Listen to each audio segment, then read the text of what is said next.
السلام علیکم ویورس، سلامتی آپ کی اور وطن کی، اس کے لیے دعا گو ہوں۔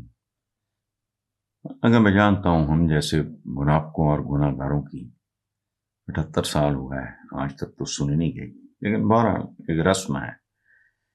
پی ٹی آئی کی طرف سے ضمنی الیکشن کا بائیکاٹ فیصلہ درست یا غلط، اور پارٹی پر اس فیصلے کے کیسے اثرات مرتب ہوں گے؟ یار یہ ایک ریلیونٹ، بیسیکلی میرے آفس نے یہ سوال بھیجا ہے، تو یہ نہ درست ہے نہ غیر درست ہے، چونکہ نتیجہ الیکشنز کیسے ہوں گے میں بھی جانتا ہوں، آپ بھی جانتے ہیں۔ اس کے نتیجے میں جو کچھ نکلے گا میں بھی جانتا ہوں، آپ بھی جانتے ہیں۔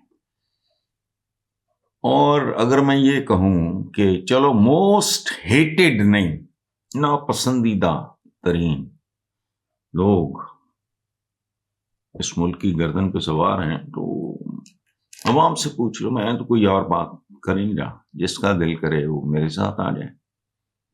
میں نے تو عظما بخاری یا جو بھی ہیں وہ، تو میں نے کہا تھا آؤ بھیس بدل کے چلتے ہیں اور علاقوں کا فیصلہ ہم وہ پرچیاں ڈالیں گے اس پہ ہوگا، اور نکلنے سے 15 منٹ پہلے ہوگا، تاکہ تم وہاں اپنے پٹواری نہ اکٹھے کر لو۔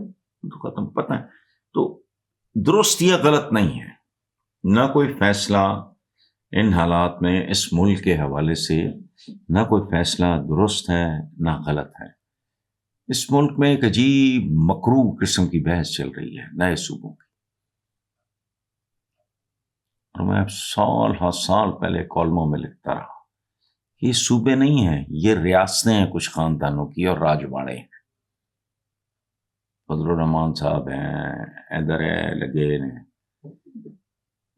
میاں نواز شریف، مجھے عجیب سا لگتا ہے، میں نے 2-4 لوگوں کو کہا کہ یار یہ کشمیری ہیں، ان کا میاں چھیاں کا تو کوئی رولا نہیں ہے، لیکن بہرحال ادھر ہے، ادھر وہ زرداری اینڈ کمپنی کراچی میں کوئی تھوڑا سا الطاف حسین صاحب ان کو کھڑا کر گئے، سو ان کو دعائیں دیا کریں اہل کراچی، ان کو یاد رکھا کریں، یہ سارے احسان فراموش تھے جو ان کو بھول بھال گئے، خیر نہیں ہوئی۔ تو پارٹی پہ اس فیصلے کے اثرات مرتب ہوں گے، یہ فضول سوال ہے۔ پارٹی کے بارے میں چنچی والے سے لے کے جو کوئی کسی ادارے کا چیف ہے نا، اس کو پتا ہے۔ دیکھو نا، عمران کو باہر نکالتے ہیں تو وہ بے اوقاتہ سا آدمی ہے، اس کا آگا پیچھا کوئی نہیں ہے، اس کی روٹس کوئی نہیں ہے، اس کی فالوئنگ کوئی نہیں، وہ نکالو، کیوں رکھا ہوا ہے؟ تو اس لیے یہ سوال ہی فضول ہے۔ ضمنی الیکشن کا بائیکاٹ، تو الیکشن کا بھی بائیکاٹ اس کی وجہ ہے، اور یہ آج سے نہیں ہے، پچھلے کو 2, 4, 5, 10 سال پاکستان کا ہر الیکشن جھوٹ اور بکواس ہے۔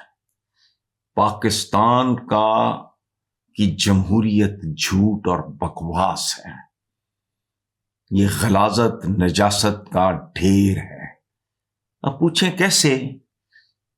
1000 بار کہہ چکا ہوں، پتہ نہیں ہم لوگوں کا عقلیں مردہ ہیں، ضمیر مردہ ہیں، سوچ مردہ ہے، دماغ معوف ہے۔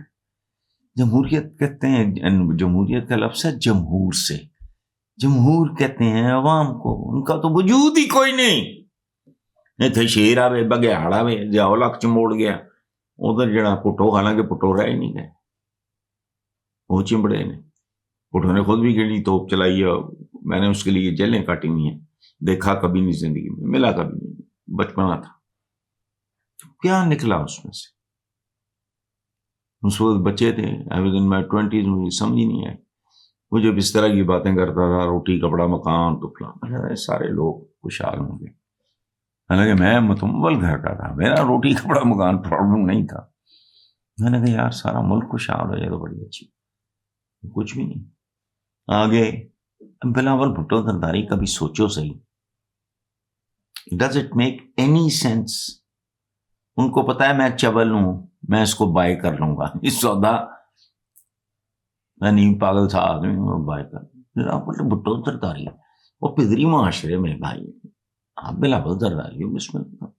تو اس لیے چھوڑو ضمنی الیکشن تو فلانا، کوئی الیکشن بتاؤ پاکستان کا جو فیئر ہوا. اس نے بھی کیا دی، ایک الیکشن فیئر ہوا تھا شیخ مجیب الرحمان کا، جس کے نتیجے میں بنگلہ دیش مرض وجود میں آیا. اور چوپو نہیں، خاندان راجواڑے ہیں، یہ صوبوں کا روڑا پڑا ہوا ہے. وہ محمد علی جناح کے بعد، بانی پاکستان کے بعد پاکستان کا سب سے بڑا محسن ہوگا جو ان سب کو